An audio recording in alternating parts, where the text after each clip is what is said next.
Hello, and welcome to another book or two to review. So far, I've not done a single one, which is two books, and this one's not going to be different. This is going to be Adrian Goldsworthy's In the Name of Rome. And as you might have heard, we are joined by the fluffy research assistant. Today, mainly because he'd fancy some biscuits. How are you? Yes, I know. You're cute. So, In the Name of Rome. It's a good book. It's on the cheaper spectrum and it's older now. So there are more recent books and books I have covered in other reviews where I've talked about whether they have been that are worth reading, and I have got them down there. So some of the Roman books, but this one is one of my favourite ones, mainly because of the breadth it covers. The shield and sword of Rome, Fabius Marcellus. A Roman Hannibal, Scipio Africanus. The conqueror of Macedonius, Aemilius Paulus. Small wars, Scipio Aemilius and the fall of Numatia. A person devoted to war, Caius Marius. General exile, Sertorius and the Civil War. A Roman Alexander, Pompey the Great. Caesar in Gaul, Caesar against Pompey. An imperial prince, Germanicus beyond the Rhine. An imperial legate, Corbolio and Armenia. A young Caesar, Titus and the siege of Jerusalem. The last great conqueror, Trajan and the Dacian Wars. A Caesar on campaign, Julian in Gaul. AD 356 to 60. One alas, Basiliarus and the Persians. Latter years, the legacy of Roman generals. And Basiliarus is one of my favourites, so I'm going to go to him, which is 406.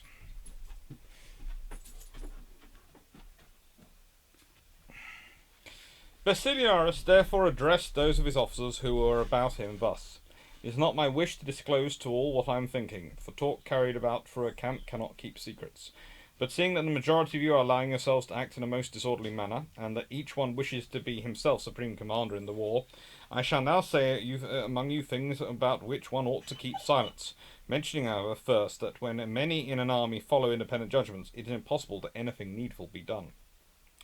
In the 4th and early 5th centuries AD, the Roman army retained the potential to become a highly effective fighting force.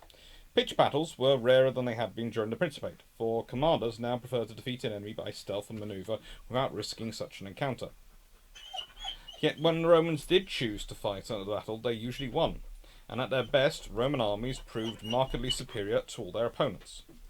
In spite of a few spectacular defeats such as at Adrianople in AD 378, the impact of this feat, where the Emperor of the East was killed, along with many of his soldiers, has often been exaggerated, and it certainly did not sound the death knell of the army. Military efficiency had always been based on thorough training, and on keeping the troops well motivated, disciplined, and properly equipped. At all periods, there were occasions when these factors did not apply, and the result was often defeat. Maintaining an army in good condition required huge resources of manpower, material, and most of all money, as well as the political capacity and will to apply these. This was the essential problem in late antiquity, for whilst the Romans remained fully aware of how to make the army effective, the circumstances were only rarely conducive to achieving this in practice. Frequent civil wars left emperors weak and insecure, whilst adding to the economic decline which may in any case have been underway from the late 2nd century. Much of the infrastructure which supported the army, roads, fortified bases and supply lines, decayed simply because there was neither the money nor determination from central authority to maintain them. The army was still large and formidable, but it was rarely able to perform at its best, and on average its units were of lower quality than those of the earlier professional army. From the 3rd century onwards, Rome was in decline. Continued instability nibbling at central government, so that a good deal of power came to be dispersed amongst local leaders, and it was hard to get anything done at higher level. Internal weaknesses resulted in more frequent defeats on the frontiers, which sometimes led to further civil wars as emperors were killed or discredited by failure, and some regions decided that the solution to the problem posed by external foes was to create their own emperor. Very gradually, Rome's strength grew less, but the sheer size and power of the empire was so great that even by the end of the 4th century, she remained much stronger than any of her foreign enemies. The threat posed by the latter was anyway uncoordinated and sporadic. That stretches of the frontier perceived to be vulnerable soon became targets for attack. The presence of an emperor to conduct warfare in a region could, as Julian showed, restore some temporary security. But even when there was more than one emperor, these men could not be everywhere simultaneously. Their task was to plug the gaps and hope that these would remain secure for long enough for them to deal with problems elsewhere. If it had been granted a long period of stability without disruption of internal conflict, then the empire might still have recovered. But the changed basis of imperial power ensured this could not happen. Rome declined very slowly and gradually, so that even the final collapse of the western section of the empire cannot easily be associated with a single cataclysm.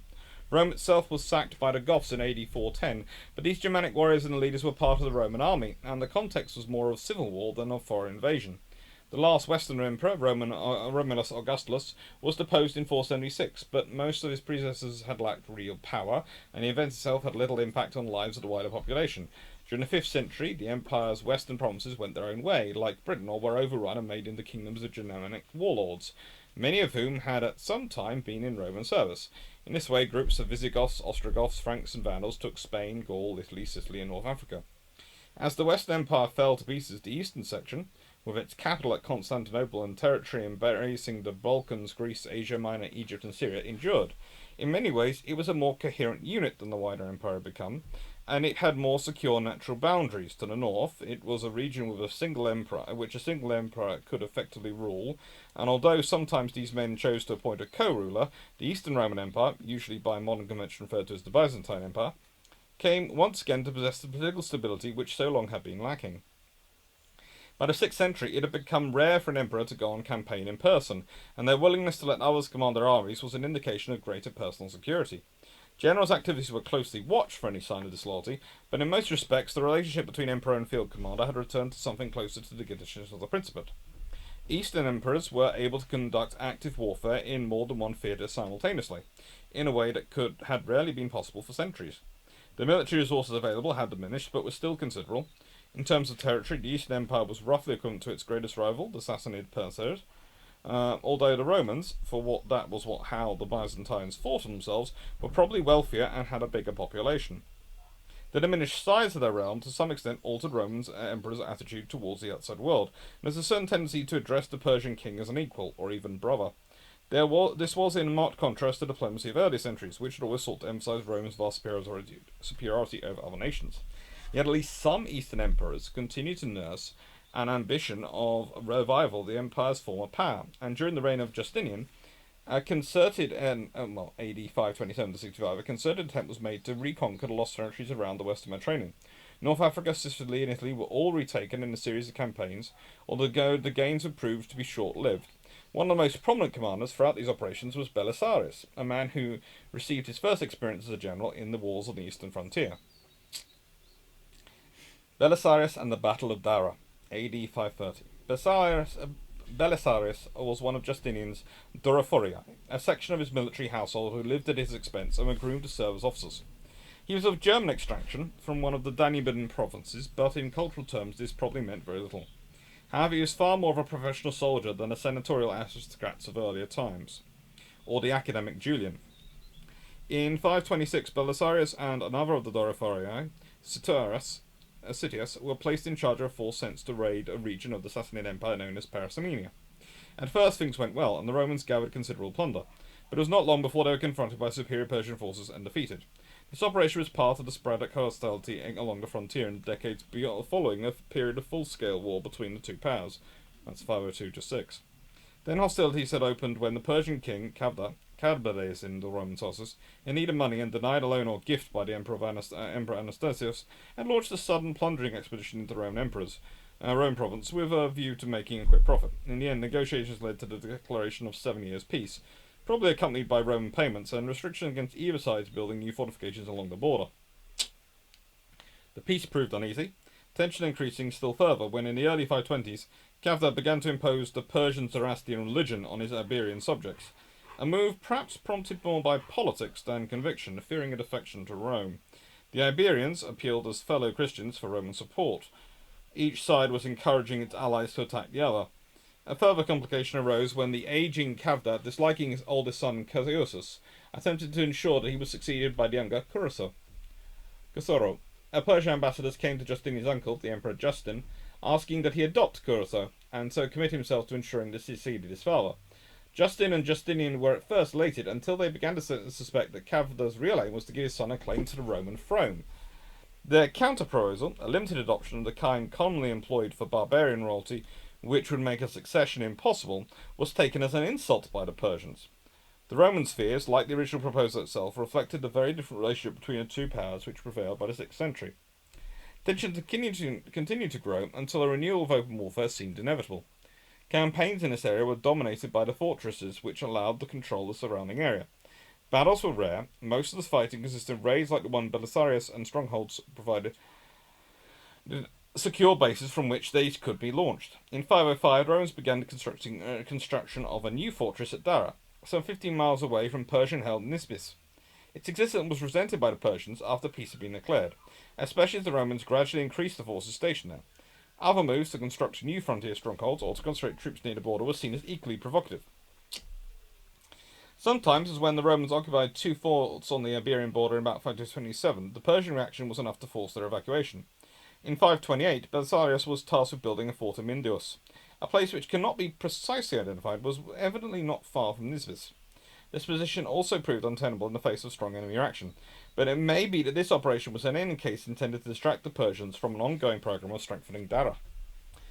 Belisarius' early operations had both ended in failure, but his perceived ability and loyalty ensured that when Justinian became sole emperor on Justin's death in 527, he was granted increasingly senior posts. In 530, he was appointed commander. His title was Master of Soldiers of the East, Magister Militum per Orientinum, of one of the 5 field armies then in existence. With him came his senior clerk, assessor, Procopius, who would later write a detailed account of Belisarius' campaigns in his wars. Although 529 had been spent in peace negotiations, Justinian had also been preparing for open war, and the newly appointed Belisarius had some 25,000 men concentrated in his base at Dara, a very large army for this period. It's unclear what proportion of his force consisted of cavalry, although it may have been as much as a third. The infantry seemed to have been of questionable quality, in part because the raid-dominated warfare of the eastern frontier gave them far fewer opportunities for seeing active service than their mounted counterparts. Their experience was often of garrison life and policing duties rather than actual combat. Throughout his career, Belisarius was to rely heavily on his cavalry, rarely trusting units of foot soldiers to fight in any but the most favourable circumstances. At Dara, his mounted troops included 1,200 Huns, fighting in the traditional manner as horse archers, and 300 Heruli, a Danubian people who had particular reputation for ferocity. All of these troops were to prove highly effective in the coming fighting. Another element within the cavalry consisted of Belisarius' own household troops, or Bersaglieri. These men lived at their commander's expense, hence their name derived from the military issue hardtack biscuits, but were bound by an oath of loyalty to the emperor.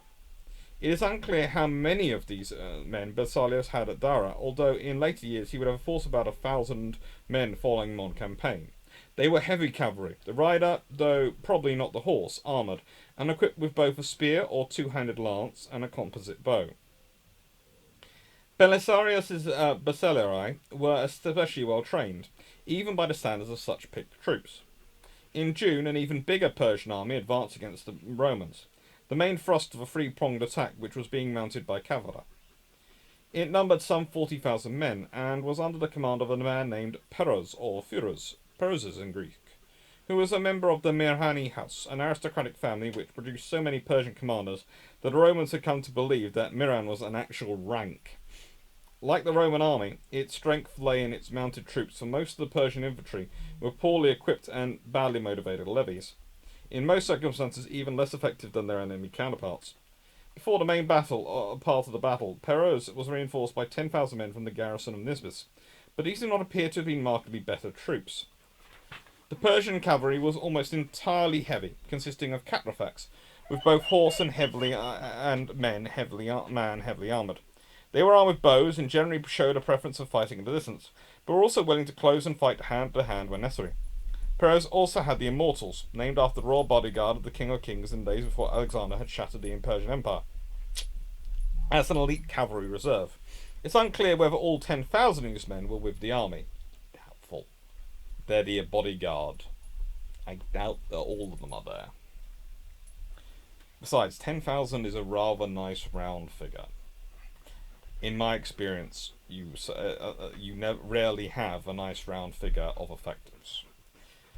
Procopius tells us that the Persians were supremely confident as their army advanced to camp just a few miles from the Roman position. Not only did they significantly outnumber their opponents, but they were buoyed up with the knowledge that they had beaten the Romans in all major engagements fought over recent decades. Peroz sent an envoy ahead, instructing Belisarius to have a bath prepared for him in Dara for the following night. Yet in fact he and his subordinate commanders had been shocked by their first sight of the Roman army. For Belisarius had carefully prepared for battle. He'd chosen a position no more than a few hundred yards in front of the main gateway in the circuit walls of Dara, with a hill on their left. So the Roman troops had strengthened their main position with a trench.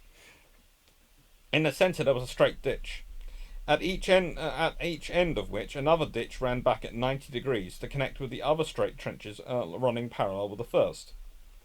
A few crossing places were left in each section, for it would be easier for the Romans to make use of these than for the Persians to find their way across in the heat and confusion of battle. Behind the trenches, Belisarius formed a line consisting of all of his infantry, and probably a small number of cavalry. In reserve was a line entirely composed of cavalry. In front of the ditch, in angle to next to the connecting trenches, were 2 units each with 600 Huns.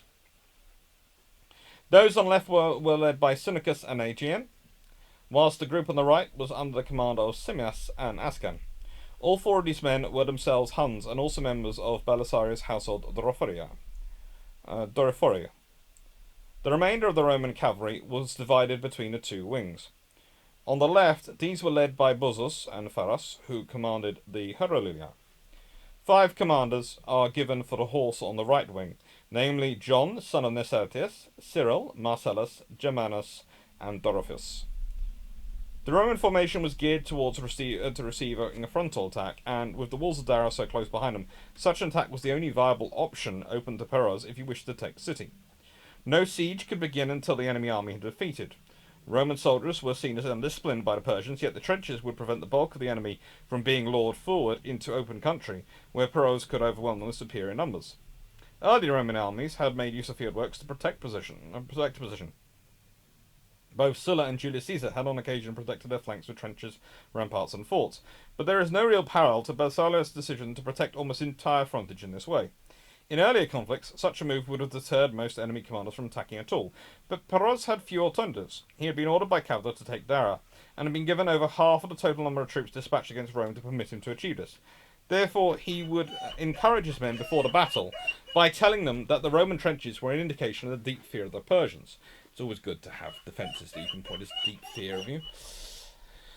On the first day, Peroz was not willing to risk a major attack, and for hours the 2 armies stood facing each other without any aggressive move on either side. Late in the afternoon, a group of Persian cavalry advanced alone against the Roman left wing. The most forward Roman squadron pulled back, feigning panic, and managed to lure the Persians into a careless pursuit before turning on them. 7 Persians were killed, and the rest fled back to their main lines. This Roman success was a little surprising, for Persian cavalry were normally thought to be too well disciplined to fall for such a ploy. It may be an indication that much of the army was contemptuous of its Roman opponents, and so less careful in its manner of fighting. After this there was no more attacks, but a young Persian warrior rode forward and offered to fight any Roman in single combat. Procopius tells us that the challenge was answered by one of the household of Buzus, a certain Andreas, who was not a soldier but a wrestling instructor and bath attendant of his master.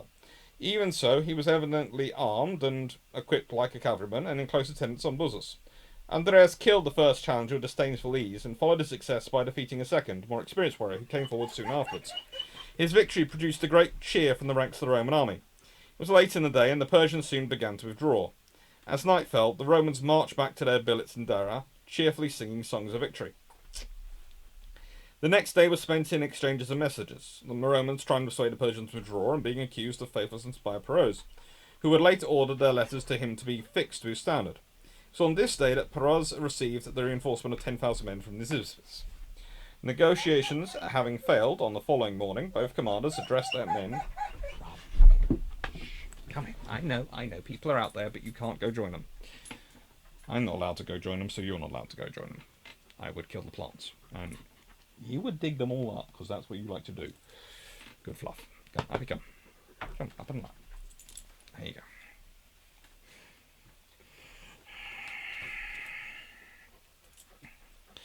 Negotiations having failed, the following morning both commanders addressed their men in a clear expectation that a battle would occur. Belisarius is supposed to have stressed how badly equipped and poorly motivated the enemy foot soldiers were. Both armies deployed, the Persians in two main lines, with the infantry in the centre and the cavalry on the wings. Perros kept the Immortals in reserve, with orders not to move forward until he gave them a signal. He himself took a station on the foot in the centre, but it does not seem to have been that these were expected to launch a serious attack, and their role was more to pin down the Roman infantry by their presence, and provide shelter behind which the Persian cavalry could rally. The left wing, which included a stronger contingent of the wild Candiceni, was led by Pitiaces, whilst the right was under Barsamanas. Although deploying in this way, the Persians waited for hours without making any move forward. Proclus explains that the Romans were accustomed to eat at noon, whereas Persians did not take a meal until later in the day, so that Perros hoped that standing for hours in the hot June sun would weaken the enemy more than his own men. In the meantime, the Romans made one alteration to their battle order, which, when Pharas came before Belisarius and Hermogenes, the Roman second in command, and said, "It has sometimes seemed to me that I shall do the enemy any great harm if I remain here with my Herulei, but if we conceal ourselves on this slope, and then when the Persians begun to fight, if we climb up this hill and suddenly come upon their rear, shooting from behind them, we shall in all probability do the greatest harm." Thus he spoke, and since it pleased Belisarius and his staff, he carried out the plan. Pharas and the Herulei moved to a concealed position. Raleigh. Moved to a concealed position on the reverse slope and the hill of the army's left flank. In the afternoon, the battle began with the Persian cavalry launching an attack on both wings. Romans and Persians deluged each other with arrows, but the Persians were shooting into a strong wind, which took some of the force from their missiles. Elsewhere, Proclus claims that Roman archery was more effective than the Persian method anyway, for the Romans had copied the techniques used by the Huns. As Persian units in the first line of cavalry tired or ran low of ammunition, they were replaced by groups of horsemen from the second line to maintain the pressure. After a while, with many men having shot all of their ammunition, the horsemen on both sides began to charge into contact. A furious attack by the Cadicini broke through the Roman left. Seeing the enemy horsemen rushing forward in pursuit of fleeing Roman horsemen, Sinucus and Adrian led their Huns against their left flank of the breakthrough. Before they came into contact, Pharas had already brought his Heroi round from behind the hill to attack the Cadicini in the rear. Panic and confusion spread rapidly through the Persian right wing. Some of the cavalry were able to find shelter behind the solid ranks of foot soldiers, but most were driven from the field with heavy loss. Proclus claims that 3,000 Persians fell in this stage of the fighting. And as his right dissolved into flight, Perros switched the weight of his attack to the left wing, sending the Immortals to reinforce the cavalry already there. Seeing this move, Belisarius sent orders to Sinucus and Adrian, telling them to move across to join the other Huns. Other cavalry were sent up from the reserve to mass behind the Huns, ready to threaten the flank of any units able to smash through the Roman wing. It's unclear on which side of the trenches these troops were positioned, although the Huns were certainly in front, and it's possible that the other units had also crossed by one of the pathways left for this purpose. Barsamanas' men, their attack given new impetus by the Immortals, were able to drive back the Roman cavalry facing them and surged on in pursuit. The Huns then left the attack against the Persians' exposed flank, driving right through the mass of enemy horsemen to cut them off from their own army. Sinucus personally killed Barsamanas' standard-bearer with his spear. Many of the Persian cavalry, who had been cut off, halted their pursuit and made a desperate attempt to hack their way back to their own lines.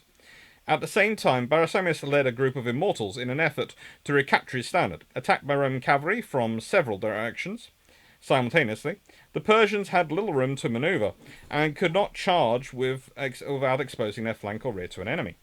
This time, Sinucus cut down the Persian general himself, and Barsamanas' death robbed his men of any confidence which still remained. Those cavalry able to escape fled, their panic spreading to many of the nearest infantry, who dropped shields and weapons and joined in the rout. The Romans are said to have killed a further 5,000 enemy soldiers in this section of the field, but Belisarius and his officers quickly set about restraining their men from pursuing too far, knowing that scattered men on blown horses would be all too vulnerable to a counterattack by even a small number of fresh enemies. The victory he'd already achieved was enough. Cavda's main army had been defeated in a pitched battle, and humiliation was felt deeply by the enemy. Perros had the gold and pearl-encrusted headband which marked his rank taken from him by the king. It is a good book, and it's interesting because a lot of the generals are the less famous ones. There are a lot of famous generals in there, but there are a lot of generals in there who we often forget about. Anyway, thank you as ever for watching. I hope you liked. Please share if you did like.